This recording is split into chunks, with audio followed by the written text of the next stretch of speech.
Hello all, welcome to the Lunar Sea Spire Steven Universe fan podcast. This is episode 262, and today we'll be talking about the end of OK K.O. I'm GC13. And I'm David. So, alas, they did it. Season 3, OK K.O.'s final season, has ended. It was such an amazingly abrupt stop. Looking at just even just the episode count from season 1, 52 episodes, down to season 3's 19. I mean, you could view season 1 as a split into 2 seasons, but still season 3 was short by any means.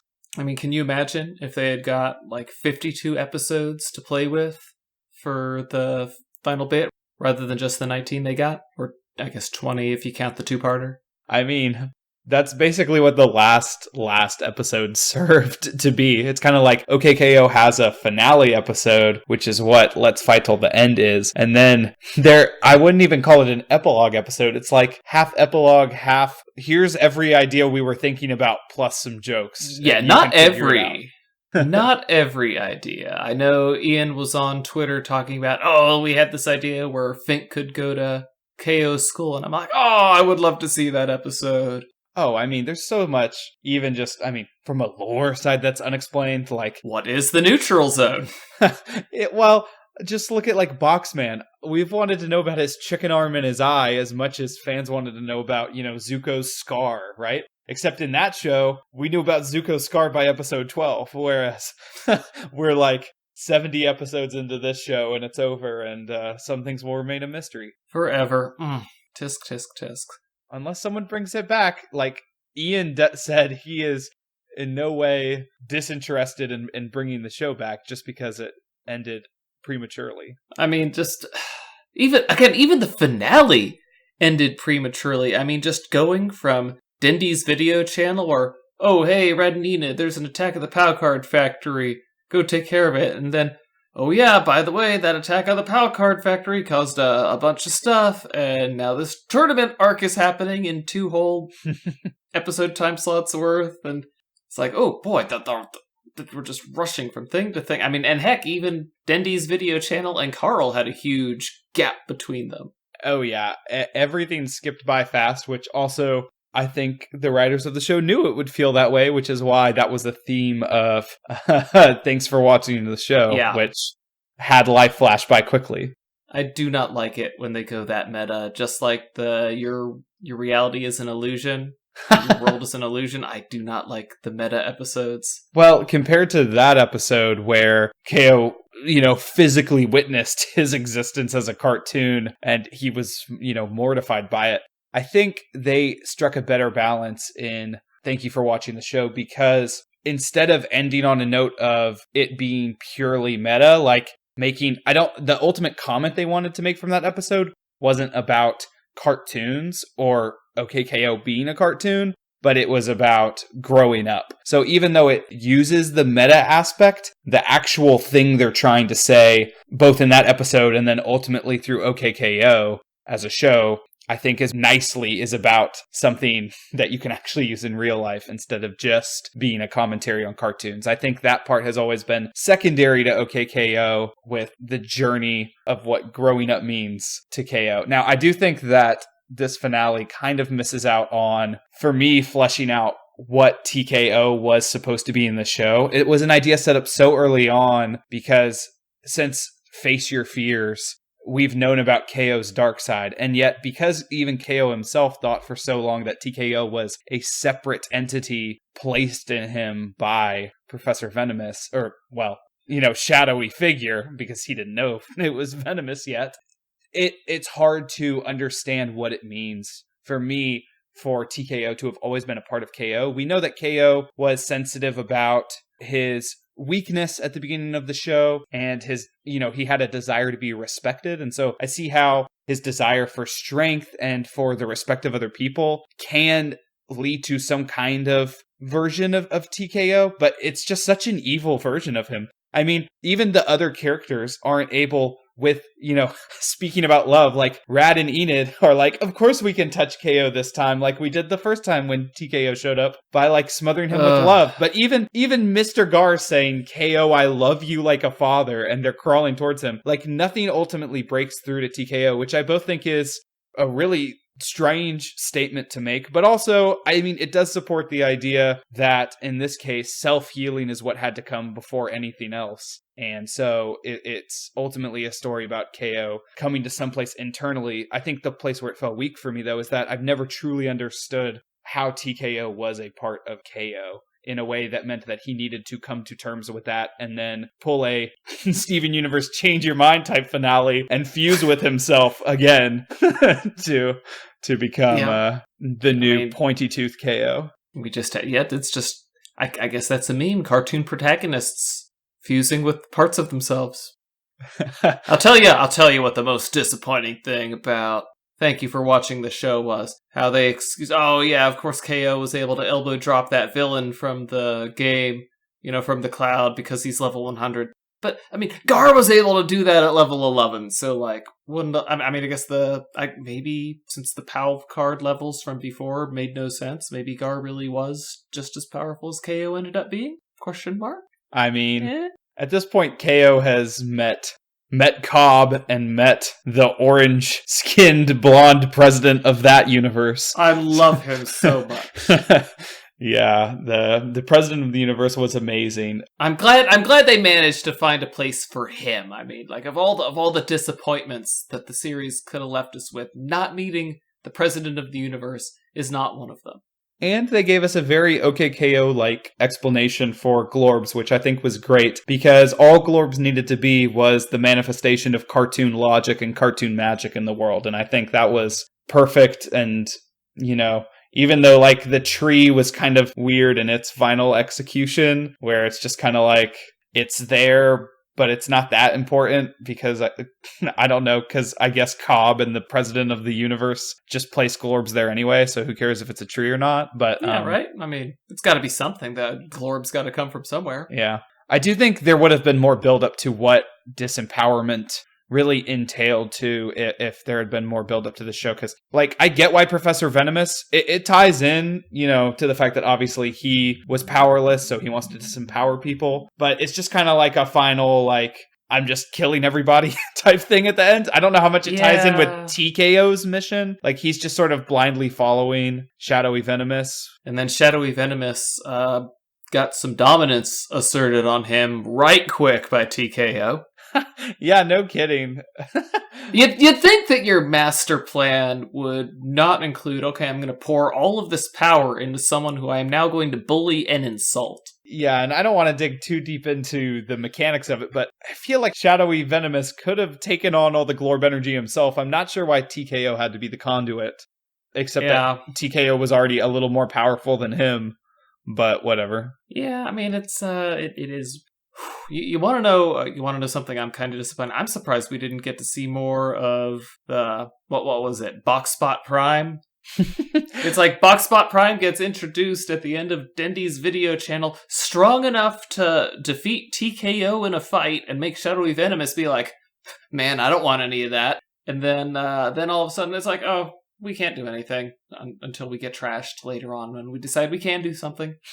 It's like, again, they just had to throw so much away because they had so little time to make their finale happen. Oh, I mean, there's just stuff crammed everywhere. Like the fact that the ending credits for, I think it's Let's Fight Till the End, show how Professor Boxman sort of met up with all of the Jethros in the clouds. Like they just kind of had to throw that into the, paper cutout scene in the credits, which is like, at least this time we got to see how he escaped from, the sun, because the last time he survived it. Oh, he walked into the sun willingly that time, so. Right. Also, I guess, Dendy also blew up in the sun, but then she came back, so. Dendy strunk. Apparently. I mean, I'm going to abuse that Dendy, please like, comment, and subscribe clip. Yeah. So, I think Carol has always been an amazing character, and hearing her sing and the way that they animated her with that like incredibly, there's like a lot of frames in it, and it's like this gentle swaying is just so touching. But it again contrasts with like that scene is so wholesome and beautiful, but then it's like it's a very simple song actually about just breathing when you're angry, which is apparently the deeply buried thing that TKO didn't want to realize, which makes again KO's like darkness feel weird to me, because I'm like, that's it? He just forgot that he needed to like breathe through his anger sometimes? I don't know, maybe the impression I kind of got was that maybe it's a little bit embarrassing to have your mother singing that song to you, at least, once as you get older, it comes to be an embarrassment. But, I mean, is KO really the kind of person who would be embarrassed by that? Is he really? Apparently his TKO side is. I don't know. I mean, KO had forgotten about it himself. Like, he didn't remember that until he dug that out. He's like, oh yeah, we buried this here, huh? Yeah. It's an interesting plot device. I also really loved, just like we had young Steven's voice being incredibly adorable, but it was actually just a recording they already had of Zach Callison at 14 or 13. Hearing the KO actor's attempt at a younger KO was really, I mean, they really nailed the adorableness factor. I mean, which he is very adorable. But, I mean, just how many times do I have to say that if only they had had more time? I know. To give you an idea of just how strapped for time they were, after Dendy's video channel, they're like, OK K.O, thank you for not watching the theme song. Let's get right into this. I know. I mean, that seems like a staple of cartoons I know at this point. Like Star vs. the Forces of Evil did the same thing for their finale. Gravity Falls did the same thing for their finale. Like every show, it's getting serious. The only one I can think of in recent history is, well, Steven Universe and Adventure Time didn't have to shorten their intros. I mean, Steven Universe had, 4 episodes to do it in, though, so... Yeah, Steven Universe has been able to plan its endings a lot more ahead of time, and has had the consistent 4 or 5 episode format that Cartoon Network seems to respect. But also, I did like how, speaking of Adventure Time, the very end was very much like the finale of Adventure Time, where we sort of saw Enid and Rad recast in their children. I guess we're because they look so much like that's Rad. I mean, come on, it's obviously they're children. Yeah, but I guess since we're supposed to also assume that Enid ended up with Red Action and not with Rad, then I guess Rad is just like their donor or something. Maybe Radicles can spawn by budding. I mean, I would think that it's just like a cute visual nod and swap to the characters before, but I don't know. Like we see the training session in the dojo between Rad and some kids and Enid Red Action and some kids and Enid and some kids. So and some of those kids kind of look like they could be kids between the 3 of those genetic pools, but I don't even.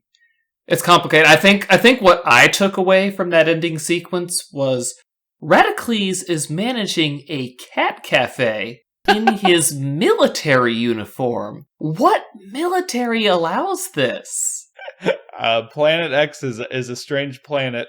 I mean, if Planet X gives that level of official sanction to cat cafes, then I want to know, are they granting immigration visas? I want to move there right now. Rad really did get to achieve his dream of both being pretty cool and also running. I mean, what's not cool about cats? I guess he got his dream of being pretty cool and of running the military. Right. He got both of them at once. Man, and seeing all of the sequences of everyone else that isn't our core cast reminded me how much I wanted to see the other villains. Like, William Billiam is such a just goofy looking villain and has such a bombastic appearance. Like, I want to see that dude in more episodes. We just barely got to see him in the show. And then, seeing that there could have been a whole episode in what is this universe's heck, I guess, with Powio getting slapped by some almost Cuphead-like ghost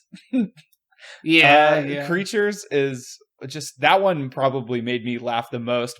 And in second place was the baby fake out with Carol serving up pancakes instead of a newborn. Yeah, that was whoa, why? Okay. Yep, they went there. And I'm just gonna say, I'm really sad that Colewort and Potato ended up getting married. Potato, you deserve better than him. Yeah. Yeah. I'll never forgive him for ditching the crew like that. I mean, ditch KO if you want, but don't ditch Potato. She's the one who believed in you. And also, that was completely not your talent or ability. That was just, like, you sweat with projectile force. Unforgivable. And meanwhile, rose quartz forever. I'm not a hypocrite. Please stop typing. Yeah. What else did I like? I liked Ginger double-crossing everyone and that was never so dying. cute. That Yeah, was so at first cute. I was like, oh man, this is dark. They're at like a grave site, but of course. Double cross. I also liked that KO's long nose came back for his adult form from all the way from the pilot.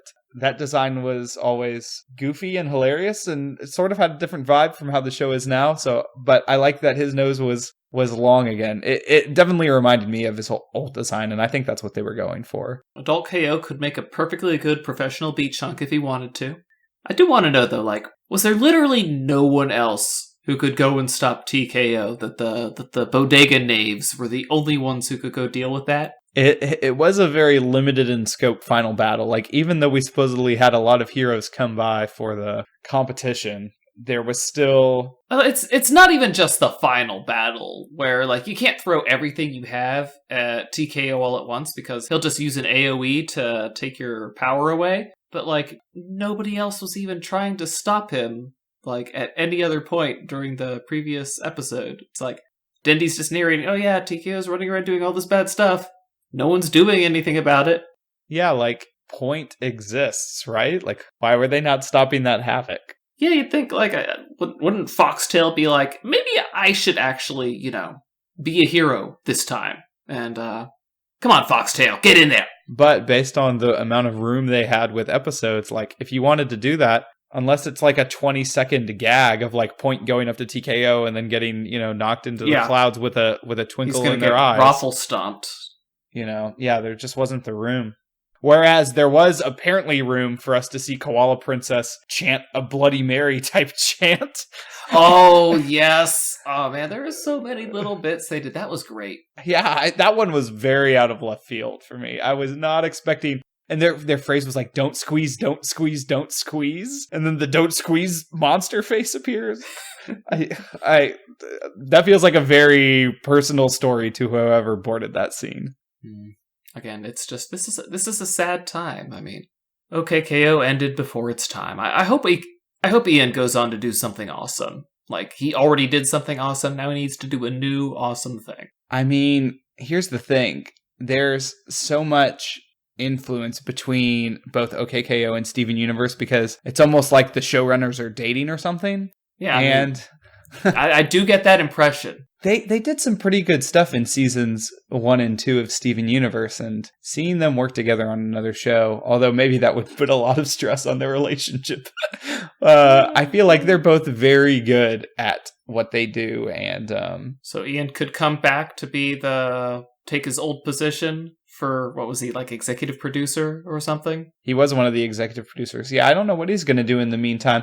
I can't remember if he's always been more of an animator in my mind than a comic artist, although I guess he did have all those web comics about his Cloud-like character, right? Yeah, he could go back and he could, like, I don't know. I mean, he already ended RPG World, but, like, he could give it an extended ending if he wanted, like the extended edition. Yeah, I don't know what's next, but these things definitely take a while. I mean, OK K.O. took, like, 5 or 6 years from its initial pilot to get episodes out. Well, that was an exceptionally long amount of time, because they backburnered the pilot and picked up Steven Universe instead. But, like, even with, like the Gravity Falls creator, obviously Gravity Falls was pretty big for Disney, and pretty much right after it was announced that he was working on a show with Fox, but I think Gravity Falls ended in 2015, maybe 2016, so it's already been 3 years, and I don't think we're going to hear anything about that show for at least another year. Yeah. Cartoon development takes time. I mean, it might not actually end up getting made. I mean, you, David, of all people, would know tons about cartoons that get announced and never finished. Yes, I still wish that that Jonan Vasquez's very important house would come back out, because I would love So to do see I. that. That would have been rad. Like, yeah. I wonder how Ian's Spanish is. We haven't heard that they're doing anything with Villainous yet, have we? No, I mean, I don't know about partnerships or writing or anything. I mean, isn't that show taking off, though? I thought it was going to start having regular episodes. I have no idea. I hope it does, but I don't remember anything about it coming out.